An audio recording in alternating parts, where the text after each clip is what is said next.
Greetings, you tough cookies, and welcome to another Crack a Pack over here at LRR for the Wilds of Eldraine PPR Mimi Wheeler, but that doesn't matter because I have with me a very special guest, not just for the PPR, but also for this Crack a Pack. We've got Chris Mooney. Hello. Chris, how are you doing? I'm doing good. I'm excited to be here. You just told me your titles, but I might get it wrong. Senior games designer? Yes. Oh my god. Okay, good. And vision lead for Wilds of Eldraine. That's correct. 2 for 2. This is incredible. I need the victories now because you get these cards. That's You're right. opening this pack. And I have to sit and watch. This will be my first Wilds of Eldraine collector booster that I'm opening. Really? Yeah. Okay. I won't spoil any of the cards in the set for you then. Oh, yes. Thank you. Yeah. We wouldn't want to ruin the surprise. No. But there's some good cards in here. Some cool cards. I hope so. Some cool cards. All right. Great. Let's do it. Great. Don't tap the table, but great. We've got Go Sir on. Ginger here on the outside, a character from the original Eldraine trailer that we put into the set very early on. I was like, people are going to want to see this character again. Let's make sure we get her in there. It's a good one. Let's take a look at the first card we have here is a foil Scream Puff. Scream Puff is a 4/4/5. It has Death Touch, and when it deals combat damage to a player, create a food token. Too much sugar is bad for your health. Are all the sugary cards like the sugar? Because we got sugar and then we have like cookies too. Right. Like the gingerbread cards. Are the sugar, is the sugar all in black? And then the baked goods, are those in green? I think all of the like confectionery horrors, Yeah. I think those ended up in black. Okay. I'm not sure if any of them ended up in green. But in general, right, black and green is Greta, after the tragically losing her brother to a witch, hunts down the witch for vengeance. To Sweet Tooth, I believe is the name of the town, which features all of these horrible candy monsters that she has to fight through, one of which being Scream Puff. And Scream Puff, not a type food, no longer edible. Yeah. Born of food, but it has gone past the point where we can eat it. Do you think you could eat this if you really had to, though?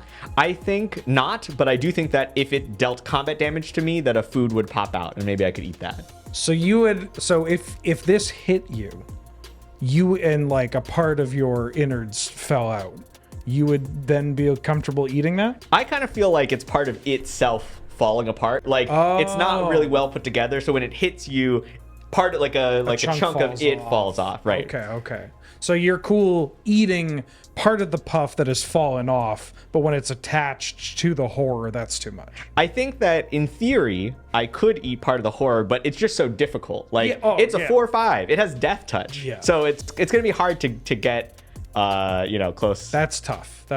Okay. All right, let's look at the next card. We've got Return Triumphant. It's a 1/dub sorcery. Return target creature card with mana value 3 or less from your graveyard to the battlefield. Create a Young Hero Roll token attached to it. And the Young Hero Roll is whenever that creature attacks, if its toughness is 3 or less, it gets a +1/+1 counter. So this is actually a card that was been in the set from a very early stage. When we came up with the roll mechanic, we were trying to come up with examples of story moments that we could tell. And so this one we made to show off like how to use Young Hero. So for example, this one is talking about when the hero returns after their adventure. You think that they've been defeated. You think that you'll never see them again, but actually they've returned triumphantly. Similarly, we also made Protective Parents, which I believe in design we call Doomed Parents. And that's the card that when they die, someone else becomes a young hero. It's the start of the journey of the hero. So we made a lot of these different cards to show off kind of the different story beats that we wanted to tell with the rolls. And this one actually made it all the way through to the final design. Was there any consideration of making a roll that was fitting for the desserts? Potentially a profiterole? Boo. James, edit some laughter in over that. We can't have booing. No, edit, James, edit! But actually, that you ask about that, this is something that I talked about a bit on Mark Rosewater's podcast, and I think that he's also going to share... Plugging another podcast. Synergy, brand synergy. My head. But also, I think he's going to post the the vision design document that we gave off that had all of the original roles. So when we pitched the mechanic, there were maybe 10 or so different roles. The final set has 6, and there's like a 7th one in the commander decks. Yeah. So one of the roles that we did pitch was the animated role, and the animated role turned an artifact into a creature. And so that was for Pinocchio and Gingerbread Man and you know, Beauty and the Beast, the like living furniture. It was trying to capture all of the different fairy tales, which there are many, where sort of artifacts come to life. Right. But at the end of the day, we have to balance complexity and how many roles we can fit into the set. So that one didn't make it in this time, but who knows, maybe in the future. Maybe in the future. We've got Grabby Giant. This is a 3R 4/3. It's got an adventure called That's Mine. It's an instant. It's 1R, create a treasure token. And then as a creature, it's a 4/3 with reach, and it has 2R, sacrifice an artifact or land to draw a card. So the name of this card is Grabby Giant. That's right. Which feels like the thing that internally you would refer to it before it actually gets a name, but it fits very well. Is that something that for sets like Wilds of Eldraine, where you can kind of get a little goofy, that happens more often? It depends on the theme of the set and depends on who's making the set. Right. So, for example, Wilds of Eldraine, a lot of the cards that we're making are top down, which means that we're taking a story or taking an idea, a flavor, and then making the card to match that. And so a lot of the times the names actually do stick, or they end up very close to what they were originally. Also, like you see on Grabby Giant, the That's Mine, the name of the adventure. When it comes to adventures, we can really get a lot more. We can use names that maybe on their own wouldn't be that great of a card name, or we wouldn't really want to use it. But since it's part of like a 2-card package, it becomes really charming and flavorful. They feel more like they're either an exclamation said aloud by what the card is doing, or an action that card takes. Right. Like petty theft comes to mind from the Brazen Borrower in original Eldraine. Here's another card, our first bargain card. It's Rowan's Grim Search. It's a 2B instant. It has bargain, which means you can sacrifice an artifact, enchantment, or token as you cast it. If this spell was bargained, look at the top 4 cards of your library, put up to 2 of them back on top, and the rest into your graveyard. Then you draw 2 cards and lose 2 life. So you always draw 2 and lose 2, but if you bargain it, you get a little bit of additional card selection. And I believe that this is depicting the story moment. I might not be 100% on my story moments. I believe this card is depicting the story moment where Rowan, who is not exactly satisfied with the way that her brother is taking charge, has gone into the wilds to find help in order to get the people of the realm what she thinks they need. Now, as the resident lore master for LRR, do you mind if I make a very minor correction? Yeah, go for it. So this is the part of the story where Rowan decides whether or not to sacrifice an artifact, enchantment, or token in order to see more cards before inevitably still drawing 2 and losing 2. That's true. If you, I wonder what she had to give up in order to strike that deal that she does in the story. Go read the MTG story. If I had to guess, can I narrow it down to 3 options? Yes, artifact? But I'll let you do this, but only if you tell me what you think, which artifact, enchantment, or token you think she would be sacrificing. I mean, I would throw a couple of, loaves of bread on the ground to look at more cards. Yep, food. Yeah, some food. I'd throw, I mean, I don't want to sound wasteful. I mean, I don't look like someone that would throw away extra bread. But I would say a loaf. You can get rid of a loaf. There you go. A carrot. Next card. Fairy Fencing. This is an uncommon. So it's an XB instant. Target creature gets -X/-X until end of turn.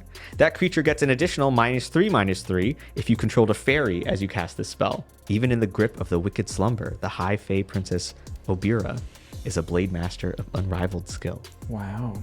How big are the fairies on Eldraine? They actually vary. So some of them are quite small. Some of them are like child-sized. And then I think some of the like high fae, like the Prince Talion, I think is like an actual full human size. Right. Okay. I mean, children are quite small. That's true. So there's a lot. That's one of their defining features. Yeah, I would top 5 features of kids. If somebody was like, describe a child, I'd probably say, well, they're small, not unlike fairies. So fairies, they're kind of near and dear in the hearts of a lot of Magic players. They're incredibly rude. That's true. Like I guess in the flavor, but also just like play patterns. Yeah. They're kind of jerks. When you're trying to capture the flavor of a creature type that is all about tricking people and mischief, it does end up incredibly rude. A lot of bounce, discard, and counter spells. Yep. Do you find that is something that is was a little tough to tackle, especially while managing expectations? Because I mean, when some of these cards started trickling out, people are like, oh my god, fairies coming back, I can't wait to do all these brutal things. But I mean, it's also a standard set. You can't exactly have spell stutter sprite with Thoughtseize with That's true. Although we do have a card named Spell Stutter. That's in the true. set. I like that one. Yeah. It is challenging because, the flavor of the fairies means that they've all got to fly, and it can be difficult to make that many different flying creatures. Yeah. That feel different, that play well together, but it's not just a flying aggro deck. Right. But also to make sure that you're capturing the flavor of them messing up your plans and ruining everything without it actually creating an unfun experience. So it is quite challenging, but thankfully we have a full team whose job it is dedicated to actually playing with the cards, testing them out in standard, and trying to get it into the right spot. So shout out to the play design team, and hopefully the fairies ended up in a fun spot. We can only hope. Ooh, this is one of my favorite cards in the set, Cursed Courtier. This is a 2-dub 3/3 with lifelink. It's a human noble. When it enters the battlefield, you create a cursed roll token attached to it, which turns it into a 1/1. So this is another one of the cards we made very early on to show off the roll mechanic. We were like, here's the frog prince, and he shows up, but he's cursed. And you have to figure out a way to get rid of the curse.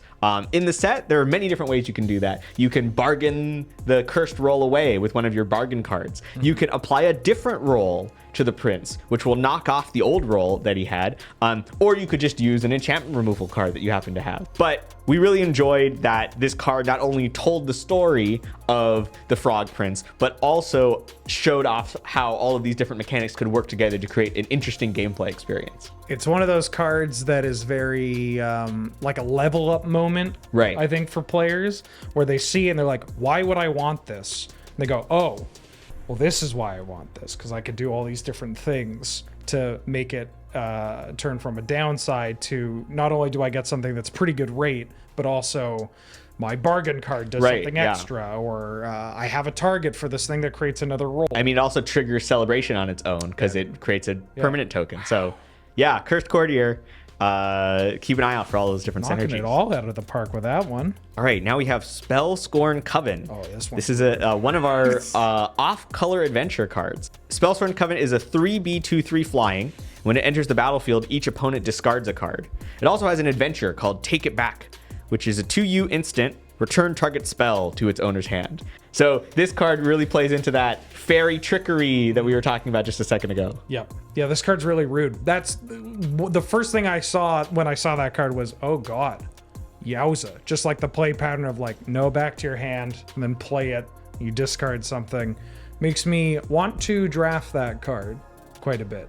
Very early on, we thought the idea of having off-color adventures would be a fun thing to add to the set. And we kind of have tried to make each of the off-color adventures aimed at one of the limited themes. So this one being blue and black is clearly aimed at the blue-black fairies themed. So drafting this card, pretty strong in any deck, but also especially strong if you're playing with the other Fairy Matters cards. Yeah, for sure. Oh, now we have our foil full art mountain. That's a nice one. So this one actually has some cool lore I can share about it. So this is depicting every different plane in the Magic universe handled the Phyrexians in their own way. Yeah.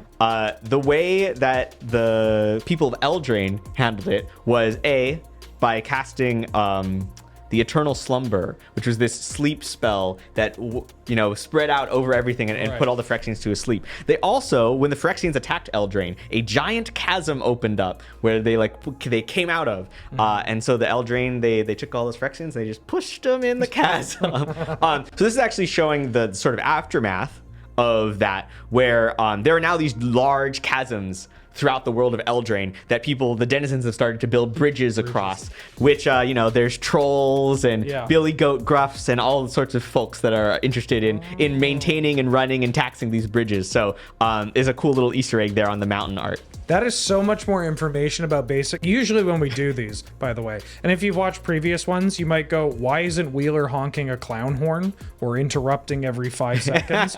Because this is very interesting, captivated by everything that you're pitching out right now.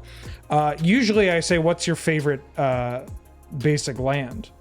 But I don't care. I mean, I do care, but like, that's great. I'm just looking at these bridges on this mountain. Anyways, what is your favorite basic land? My favorite basic land. Top 5, any order. I'm gonna go with Ravnica Mountain. There's a Ravnica Mountain I really like. Okay. Cup Island is high up there. Yep. There is a plains that has a dog on it.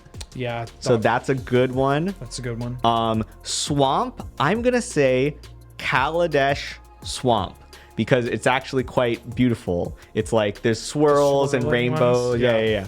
I haven't said what my favorite forest is. I'll say my favorite forest is, there's one full art forest from original Zendikar that kind of has trees that like aren't actually planted in the ground, but they're kind of like growing up. Right. And there's like blues and yellows, so I love that one. Okay, and James, you got all that? We can get that all on screen. Great, thank you. Let's move on to Utopia Sprawl. So this is from the Enchanted Tales bonus sheet. It's an aura. It costs G. It says Enchant Forest. When it enters, you choose a color. Whenever it's tapped for mana, you also add a mana of the chosen color. That's an exciting reprint. These tales are great. The whole thing, like all the different enchanted tales are great. And this one also just feels like, I mean, a lot of them fit pretty well into the world of Eldraine.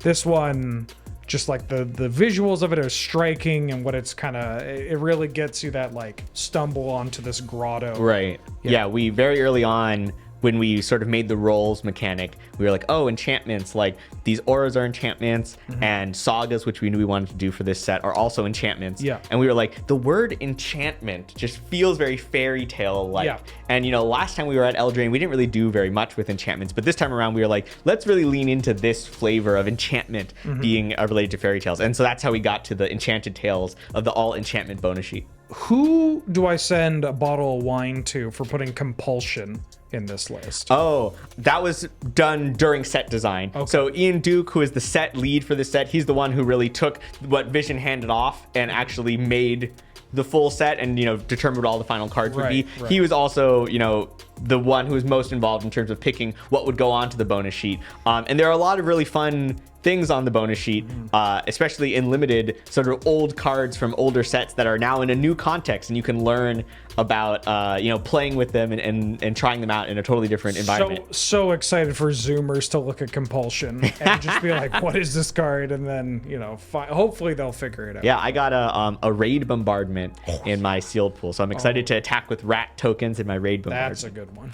Now we have Knightly Valor. This is another enchanted tale. It's a aura. It costs 4 dub, enchant creature. When it enters the battlefield, you make a 2/2 knight token with vigilance. An enchanted creature gets +2/+2 and has vigilance. This card I remember doing quite a lot of work in Return to Ravnica draft. It was an all-star there. I have very many fond memories of playing Knightly Valor in that format. Triggers Celebration, makes a knight, which is fitting for Eldraine.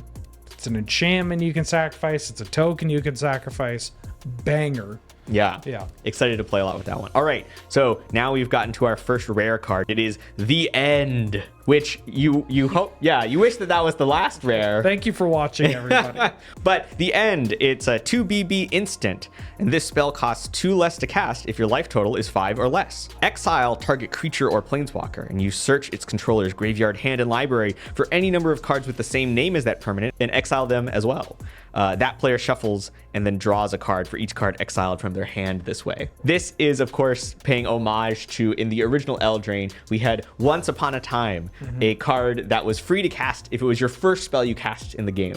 So this time around, we said, what would it mean to have the ending of the story? So we thought that a spell that got cheaper when you had 5 or less life would indicate that it is towards the end of the game. My first thought when I saw this card was, God, I wish this was around with Questing Beast. Just like the amount of times where I'm like, oh, kill your Questing Beast, and then they have the second one. It's like, oh, I'm dead anyways with this. This would have been perfect for that. But right, yes. It's very good in formats where people have 4 of copies of a creature. Yeah.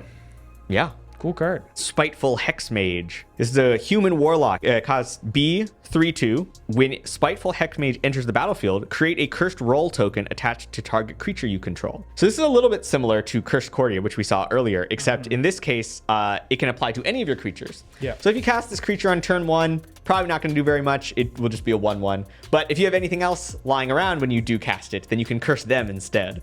And we enjoyed, again, playing around with that flavor of a spiteful witch or warlock that, cursed somebody else that they were not a fan of. Yeah. Next, we have Restless Bivouac.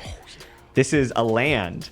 It enters the battlefield tapped. It taps for red and white. You can pay 1 R dub to turn it into a 2/2 until end of turn. And whenever it attacks, you put a +1/+1 counter on target creature you control. So this is part of a new cycle of creature lands. There's 5 in the set. They all have, they're slightly different from previous iterations in that they all have something that happens when they attack. In addition to having the ability to activate and turn into a creature. Additionally, I like to call out that this is doubling the bivouac count in Magic. Previously, we only had one Frontier Bivouac, but now there's a second Bivouac. And I remember when I was young, Frontier Bivouac being the first time I'd ever seen that word. And so now a new generation of Magic players can learn what a bivouac is. It's a powerful word. A big fan of lands. If I could pass anything to try and sneak it into future sets, more creature lands that just have elemental like animals. Oh yeah. It's just such a slam dunk aesthetic, and or just creature lands. Creature lands are awesome. Yeah. And we've got 5 in this set, but there's 5 more color pairs out there. So who knows when we'll see maybe 5 more of them. Now we have a rare off the Enchanted Tales bonus sheet, Primal Vigor. It's an enchantment that costs 4G. If 1 or more tokens would be created, twice that many of the tokens are created instead. And if 1 or more +1/+1 counters would be put on a creature, twice that many +1/+1 counters are put on that creature instead. Primal Vigor is one of in the lineage of doubling seasons that all do slightly different things, but are all extremely popular and strong for many commander decks. It is a blessing that the Enchanted Tales has both doubling season and Primal Vigor. That's right. And parallel, actually, I believe so. Yeah, Parallel Lives is also there. Just all of them. Lots of doubling. Yeah. All right, and finally, we have our last card from the pack. It is Gumdrop Poisoner. This is a 2/3/2. It's a human warlock. It has lifelink, and when Gumdrop Poisoner enters the battlefield, up to 1 target creature gets -X/-X until end of turn, where X is the amount of life you gained this turn. It also has an adventure called Tempt with Treats.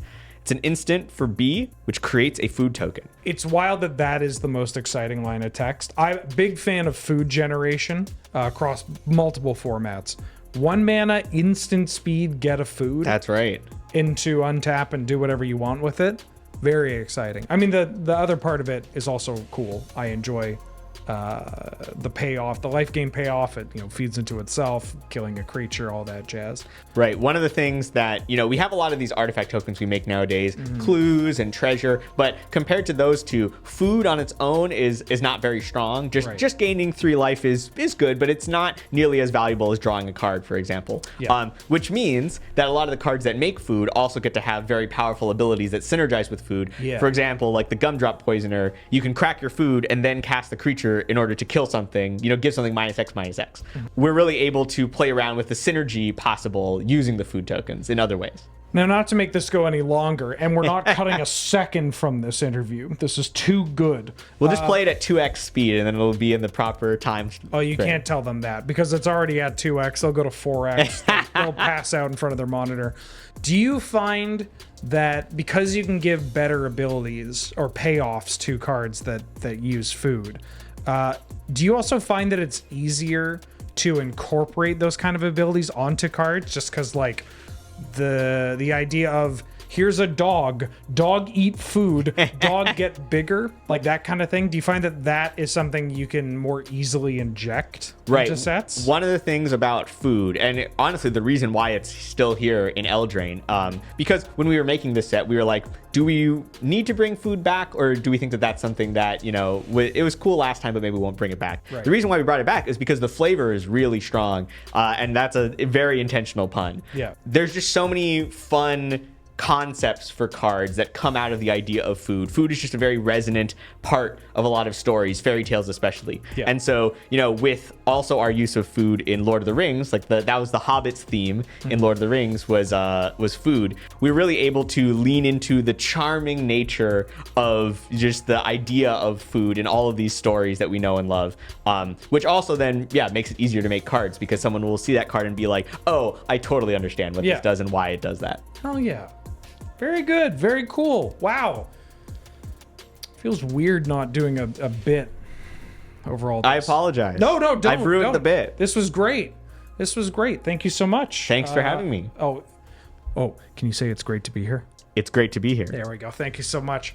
And thank you for being here. It's great to have you, viewer. Of course, thank you for watching either this Crack Pack with Chris here.